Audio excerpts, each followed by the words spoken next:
నిన్ను కూడా చెప్తాను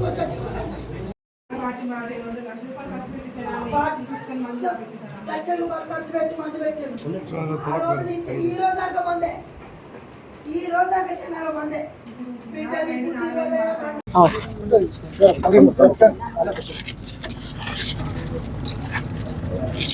ఓకేనా.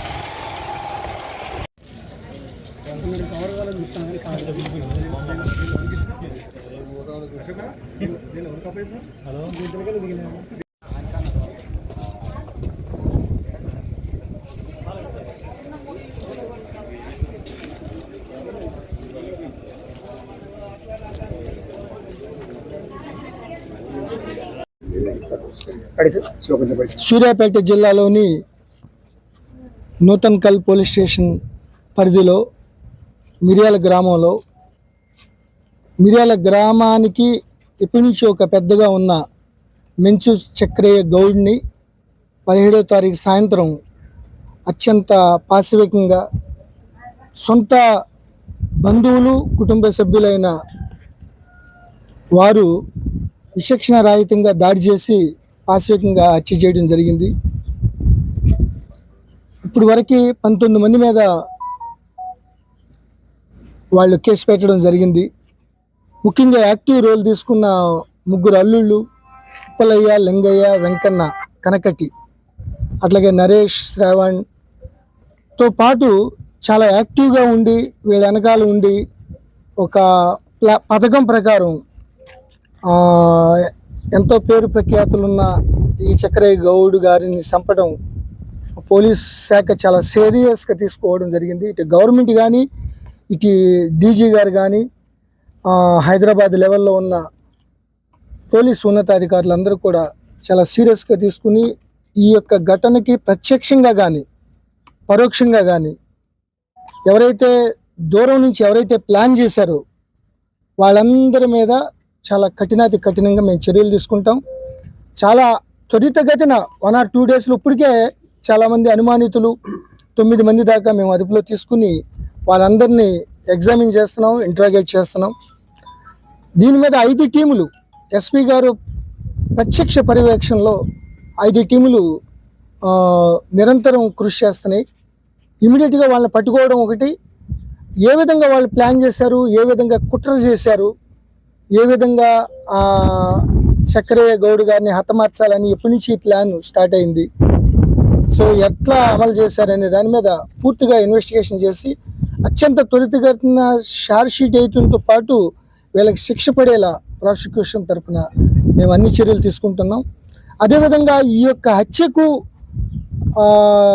దారి తీసిన అంటే అంతకుముందు ఉన్న కొంతమంది చాలా కార్యకలాపాలు కూడా మా దృష్టికి వచ్చింది. ఎస్పీ గారి దృష్టికి, ఐజీగా నా దృష్టికి చాలామంది ఈ పొలాల అమ్మటాలు కొనటాల్లో జరుగుతున్న దాష్టిగాలు, దందాలు మా దృష్టికి తీసుకొచ్చారు.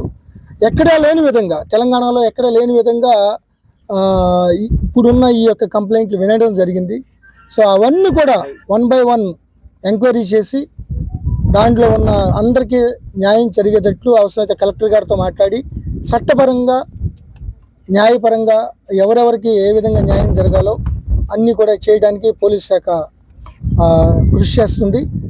ప్రప్రదంగా ఈ హత్య కేసులో ఎవరైతే ప్రత్యక్షంగా పరోక్షంగా ఇన్వాల్వ్ అయి ఉన్నారో వాళ్ళపై చాలా కఠిన చర్యలు తీసుకోవడం జరుగుతుంది. ఇటు గవర్నమెంట్ కూడా ఆదేశాలు జారీ చేయడం జరిగింది. సో ఆ నేపథ్యంలో నేను ఇక్కడ పర్సనల్గా ఐజీ స్థాయిలో ఈ గ్రామాన్ని సందర్శించి ఆ కుటుంబ సభ్యుల నుంచి అన్ని వివరాలు సేకరించడం జరిగింది. ఇవన్నీ కూడా ఇన్వెస్టిగేషన్లో పొందుపరిచి మేము కఠిన చర్యలు తీసుకుంటా జరుగుతుంది. అదేవిధంగా కొంతమంది పోలీస్ ఆఫీసర్లు అంటే ఈ హత్య సంబంధించిన ఆ, ఒక జాగ్రత్త కానీ అలర్ట్ కానీ డైరెక్ట్గా ఇవ్వకపోయినప్పటికీ కొంతమంది ఈ యొక్క దాష్టిగాల్లో ముఖ్యంగా కనకటి వెంకన్న వాళ్ళ అనుచర గణం ఆ గ్యాంగ్ లాంటి టీము ఏ విధంగా తప్పులు చేశారో ఆ తప్పులన్నిటి మీద దర్యాప్తు చేస్తాం. మా పోలీస్ ఆఫీసర్లు ఆ, వాళ్ళ ఉదాసీనత కానీ నిర్లక్ష్యం ఉంటే వాళ్ళు కూడా మేము చర్యలు తీసుకోవడం జరుగుతుంది. ఇనీషియల్గా అయితే ఇక్కడ లోకల్ ఆఫీసర్లకి మెమోలు ఇవ్వడం జరుగుతుంది. ఎందుకంటే ఈ యొక్క విషయాలని మా దృష్టికి ఎందుకు తీసుకురాలేదు ఇంత జరుగుతున్నప్పటికీ అనే దాని మీద మొత్తం ఇక్కడ కొంతమంది ఎవరైతే 3-4 ఆఫీసర్లకి ఉద్దేశ్యం దాన్ని తుచా తప్పకుండా అమలు చేయటం మా బాధ్యత. ఎవరు కూడా ఇక్కడే ఈ ఊరే కాదు ఏ ఊర్లో కూడా కొన్ని గ్రామాలు ఉన్నాయి, మధ్యరాల గిద్దెర చాలామంది ఐడెంటిఫై చేసాం. పొద్దున్నే డీజీ గారు నాకు ఆదేశాలు జారీ చేయడం జరిగింది. రానున్న ఎలక్షన్స్లో సున్నితమైన అంశాలతో చిన్న చిన్న గొడవలు పార్టీలు ఎన్నికలు అనేది అది ప్రజాస్వామ్యంలో ఒక భాగం. అంత మాత్రాన ఇట్లా హత్యలు చేసేసుకుని ఒకరి మీద ఒకరు పాశవిక దాడులు చేస్తామంటే పోలీస్ శాఖ ఊరుకోదు, గవర్నమెంట్ ఊరుకోదు. Will take very very serious action. అందరి మీద యాక్షన్ తీసుకోవడం జరుగుతుంది. మా పోలీస్ శాఖ నిర్లక్ష్యం ఉంటే వాళ్ళ మీద కూడా మేము డిసిప్లినరీ యాక్షన్ తీసుకోవడం జరుగుతుంది.